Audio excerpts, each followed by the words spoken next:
Ladies and gentlemen, welcome to the Sheep Get Sheared podcast. I'm your host, Austin Creed, and today, my friends, we're going to talk about failure. We're going to talk about how playing it safe is the shortcut to failure. Now, it's really easy to just take that statement and say, oh, well, Austin, that sounds really good. But at the end of the day, life is complicated, it's hard, you don't understand. If I had a nickel for every time I said that. But you know what? Let's strip it down to the bare bones of this issue. In our lives, a lot of us have dreams. Anybody who's seen Tangled, or anybody who's at any point in time wanted something, you've had a dream. You've had a dream that you wanted to achieve something. You wanted to become somebody. There was something in your life that you wanted, that you didn't have, but that you wanted more than anything else. Am I wrong? But you know what? It's not easy to get most of those things. In fact, I'd argue that that's a good thing. You want to know why? If it was easy, then anybody could do it. And if anybody could do it, then it's really not worth doing. A lot of our lives we spend in pursuit of our goals, our aspirations, in hopes of accomplishing something. And in doing so, garnering the admiration of other people. But there's an old saying that goes that the fortune favors the bold. But it's really easy for us to just listen to our primal biology that hasn't been upgraded since the Stone Age that says, no, you need to survive. You need to not take too many unnecessary risks. You need to make sure that regardless of what happens, that you have a backup plan that you can survive. My friends, living that way, you'll probably survive, but you're never going to thrive. It's just statistically, it doesn't work that way. If you want to play it safe, then you have to keep one foot on the ground because you're afraid that if you try to fly, that you'll fall. So what you do is then you have one foot on the ground and you never truly try to fly.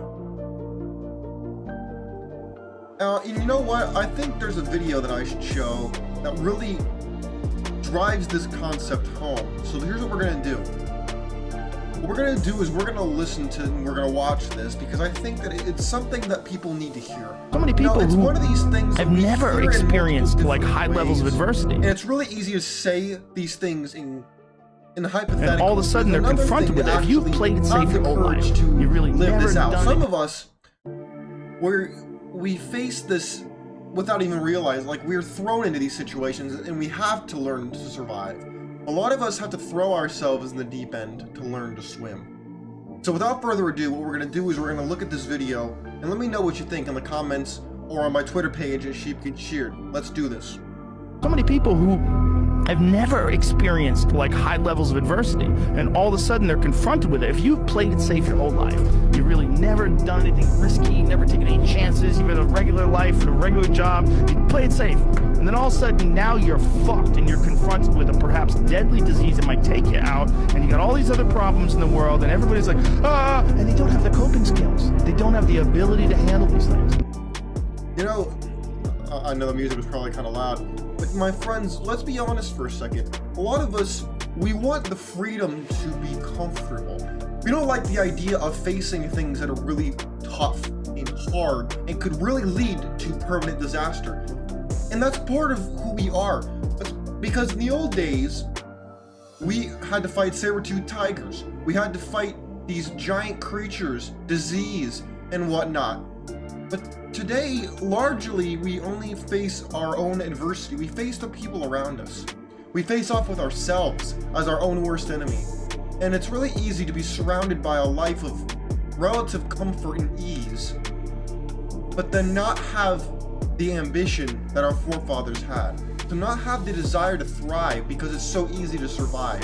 The system is set up for you to survive and to be exploited by the people at the top and by the people who run the government. The problem is, a lot of us, we want freedom, but we trade our freedom for security. And in doing so, we take a shortcut to our own failure. In the desire to be secure, we forfeit our ability to soar. We say, you know what? I could risk it all. I could say, you know what, to hell with it, I'm gonna go for it. And if I fail, I'll end up back where I started. It's another to say, you know what, I am too scared to try. I don't trust myself to see it through. And you know what? There's no shame in that. In fact, I was there once too, but you know what? I've been doing this show for almost a year. And I don't say that to brag. I say that because at the beginning, it was extremely difficult. I was extremely anxious. I didn't know what to talk about. It wasn't as free-flowing as it is today. My friends, I can get up in front of any camera, any microphone, and I can have a conversation with you, with a host, or with anybody else. But you know what? At the end of the day, it took me time to get here. You have any idea how hard it is to take criticism from people at the beginning of anything? Whether it's you want to do social media, whether you want to do door-to-door sales, whether it's you want to get to know people, have a relationship. It's not easy to do because you're so afraid of rejection. We're afraid to fail, and in doing so, we create the very thing we dread. There's a quote from Ultron that I really love, and his quote is, "Everyone creates the thing they dread. Men of peace create engines of war, invaders create avengers, people create smaller people, children." I lost the word there. Children, a way to supplant, to help them end. I like that. And you know what? It's very interesting, all my dramatics aside, to realize that there's truth in what he says in that line. There's truth to it. Fear is one of these things that's meant to keep us alive, but in doing so, it leads us away from the good life. We're not meant, our healthy dose of fear is not meant to keep us thriving, it's meant to keep us surviving. And my friends, you need to be able to sacrifice your comfort to conquer it. And I know it might sound cheesy, I understand that. But it's not cheesy when you live it out. In fact, it's very uncomfortable. And I don't sit here as someone who understands everything and knows everything. I don't. But I'll tell you something. I've gotten to the point in my life where as soon as something makes me uncomfortable, it makes me want to do it that much more. You know why? Because then I have to prove to myself that I went through my own fear. And I said, you know what? I'm not going to let you control me. I'm not going to let myself look back and ask the what if I done this question. Instead, I'm going to look back and say, did I make the right choice? Or I'm going to look forward and say, where can I go from here? Where's the next place I want to go? Because the worst thing you could do in this life is not go backwards. It's not go anywhere. It's to stay stagnant. Because one step backwards can lead you to wanting to take 2 steps forward. But if you just stand there and you don't do anything, and you just let time flee by, you let your windows of opportunity close, you let your opportunities pass you by, what do? You only just stay stagnant and are paralyzed by your own fear. My friends, we all start at a different place in this life. Whether it's we've faced things we'd rather forget, whether it's we've done things we're not proud of, everybody has a backstory. But everyone's story is not written in stone already. I don't believe so. Whether it is or not, I have yet to be shown, but I'm here to tell you I don't believe it to be set in stone. I believe that people have agency, but a lot of people are too afraid to exercise this agency because they don't want to be bold, because being bold means taking risk. It means doing something that might lead to pain, might lead to potential suffering, might lead to a downturn, a drought, something that might happen that you dread. But to me, that's a life better led than someone who doesn't even leave the starting gate because they're afraid of what lies beyond the next hill. They're afraid of whether they might hurt themselves or they might trip and fall. It is only through the fires of hell that you are forged anew and that you are able to look back and say, the pain made me stronger. It's very Nietzschean, I understand that. Well, my friends, I don't want you to live this life looking back and saying, I wish I'd done this, or I hope to God that, someone else can learn from my mistakes. I want you to learn from my mistakes. I want you to learn from other people's mistakes who are not proud of what they haven't done, what they wish they had done. My friends, this is, from my understanding, there's only one life you get. So why in the world would you waste it? Not pursuing stuff that you like, that you want to do. Why would you spend the one life you're ever going to have on doing things that you don't care about? Making somebody else rich who you don't know, you don't care about, who doesn't benefit you. Why would you do a thing like that? Answer, you probably do a thing like that if you think that you can't cut it, that you don't know what you're doing. And my friends, I don't want you to think that way about yourself. In fact, we're going to explore Virgil, who's the one who wrote the statement that fortune favors the bold. We're going to explore this concept, and it's going to be very self-helpy, but that's good.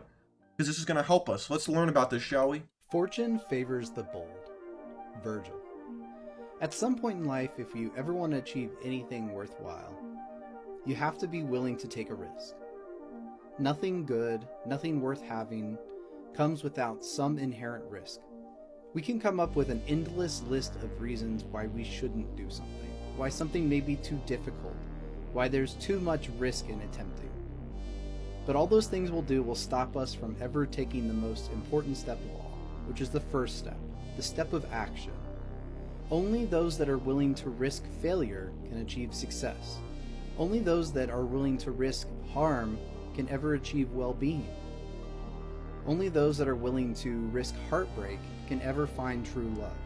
Time and time again, we find that only those that are willing to risk something negative are those that achieve something positive and get what they truly desire. So be brave, be bold. Don't be too afraid to reach for what it is that you desire in life, because fortune favors the bold. I mean, I know it's very philosophical, and I know that some people might think that that sounds too good to be true, or that, oh, but Austin, you don't know what I have to be, what I've been through, what I'm doing, you don't understand. My friends, I want to really make one thing clear here. I'm not telling you that you need to do anything the way that I do things. You don't have to. You can if you want. But at the end of the day, everyone has their own path. And that's part of the reason why in my book, Biblical Bachelor, and on this channel, we talk about forging your own personal philosophy, because everyone has unique challenges. Everyone lives a unique existence, a unique life. Even though we might live in the same place, even though we might speak the same language and have a similar background, that does not mean we have a similar thought process, we have similar goals, or that we have the same desires in this life. So whatever your desire is, it is my hope and my mission to make sure that everyone sees their own desires through. Because we're told to benefit society, and benefiting society is not inherently good or bad. But what I believe to be the biggest problem in this life is too many people will do something for the collective good, and the collective good won't do anything for them in return. They'll turn their back on them the minute they're not a useful cog in a wheel. It's like being in a giant machine, and the machine will treat you somewhat decently as long as you're contributing to that machine. But the minute that maybe you are moving slow, the minute that maybe you risk breaking down, or the minute that you're no longer useful, they'll cast you aside and replace you. The beauty of being an individualist is you can't replace you. You're the only person you have. Now, it's one thing to be part of something bigger than yourself. In the military, I learned that firsthand. But it's another thing to say, you know what? I am going to create something bigger than myself. I'm going to take what's in here and I'm going to put it in front of me. I'm going to create it with either my hands, or I'm going to use someone else's hands to use them to execute my vision and help they share in it. That is something different. And it is my desire that you don't take the shortcuts in life, because there are no shortcuts without tremendous drawbacks. Just look at the giant bodybuilders who, drop dead of a heart attack at 45 because they've been blasting Tren, Anavar, and testosterone for all these years. They looked really good in their prime, but then they fizzled out like a big flame that burned through all its fuel. They burned out. And it's my desire that you live the fullest life you can. And the only way you can do that is by making yourself the strongest you can get, so that you depend on others for less and less, and in doing so, you have something to give if you determine that people are worthy of your compassion, of your investment. My friends, and I encourage you to not simply be reckless, but to be bold. Because playing it safe is the ultimate shortcut to failure, and I don't want to see you fail. I want to see you succeed. And you might falter on your route to success, but you will only truly fail if you give up. My friends, you take care of yourselves, and hopefully I'll see you next time on the show. Peace.